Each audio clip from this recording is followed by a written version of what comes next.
എല്ലാവർക്കും സുഖമാണല്ലോ. ഇന്ന് ഞാൻ നിങ്ങളുടെ മുന്നിൽ എത്തിയിരിക്കുന്നത് ഒരു പുതിയ ഡിഷിൻ്റെ റെസിപ്പി ആയിട്ടാണ് കേട്ടോ. നമ്മുടെ നാട്ടിൽ സുലഭമായി കിട്ടുന്ന ഒരു ഐറ്റമാണ് ഇപ്പോൾ ചക്കയും മാങ്ങയൊക്കെ. അതിൻ്റെ സീസൺ കൂടിയാണല്ലോ അല്ലേ.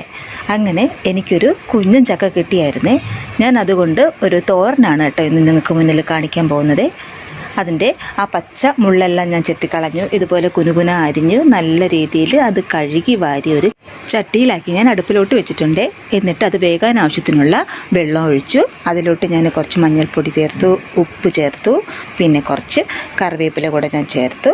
പിന്നീട് ഒരു അടപ്പ കൊണ്ടുണ്ടല്ലോ ഞാൻ അതങ്ങ് ഒരു 10-15 മിനിറ്റ് ഞാനങ്ങ് മൂടി വെച്ചായിരുന്നേ. ആ സമയം മതിയാവും ഇതൊന്ന് വെന്ത് കിട്ടാനായിട്ട്. ആ 15 മിനിറ്റിന് ശേഷം ഞാനൊന്ന് തുറന്ന് നോക്കി കേട്ടോ. അപ്പോഴേക്കും അത് പാകത്തിന് വെന്ത് കഴിഞ്ഞായിരുന്നേ. ഇതിൻ്റെ കൂട്ടിനാവശ്യമായിട്ട് ഞാനൊരു 3 പിടിയോളം നാളികേരം തിരികെ വെച്ചിട്ടുണ്ട്. ഒരു പച്ചമുളക്, ഒരു സ്പൂൺ കാശ്മീരി മുളക് പൊടി, മഞ്ഞൾപ്പൊടി, ഒരു കുഞ്ഞുള്ളി, ഒരൽപ്പം കുരുമുളക്, വെളുത്തുള്ളി, ഇതെല്ലാമാണ് ഞാൻ കേട്ടോ എൻ്റെ മസാലയ്ക്ക് വേണ്ടി തയ്യാറാക്കിയിരിക്കുന്നത്. ഇതിന് ശേഷം ഒരു ചട്ടി അടുപ്പയിൽ വെച്ചു. അത് ചൂടായപ്പോൾ എണ്ണ ഒഴിച്ചു. ഞാൻ കുറച്ച് കടുക് പൊട്ടിച്ചു. അതിനുശേഷം ഞാൻ ഉഴുന്നുപരിപ്പുണ്ടല്ലോ അതുകൂടി ഞാൻ അതിലോട്ട് ചേർത്തു. അതിനുശേഷം കടുക് താളിക്കാനായിട്ട് വെച്ചിരുന്ന ആ കുഞ്ഞുള്ളിയും വെളുത്തുള്ളിയും കൂടെ ചേർത്തായിരുന്നു. അതിന് പിറകെ തന്നെ വറ്റൽമുളകും ബാക്കിയുള്ള കറിവേപ്പിലയും കൂടെ ഞാൻ ഇട്ടു.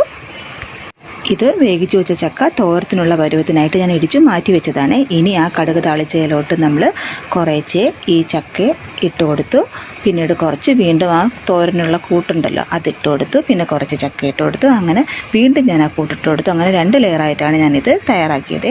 എല്ലാം കൂടി നല്ലതുപോലെ ഇളക്കി യോജിപ്പിച്ചതിന് ശേഷം ഒരു 2 മിനിറ്റ് ഞാനൊരു അടപ്പ കൊണ്ട് ഞാൻ മൂടി വെച്ചു. ഇപ്പോൾ ഇത് പാകത്തിന് കുക്കായിട്ടുണ്ട്. അങ്ങനെ നമ്മുടെ ഇടിച്ചക്ക തോരൻ റെഡി ആയിട്ടുണ്ട്. ഇതെല്ലാവരും ഒന്ന് ട്രൈ ചെയ്ത് നോക്കിയതിന് ശേഷം അഭിപ്രായം കമൻറ്റായി തന്നെ എൻ്റെ ചാനൽ രേഖപ്പെടുത്തണേ. അതോടൊപ്പം ലൈക്ക് ചെയ്യുകയും സബ്സ്ക്രൈബ് ചെയ്യുകയും കൂടെ വേണം കേട്ടോ.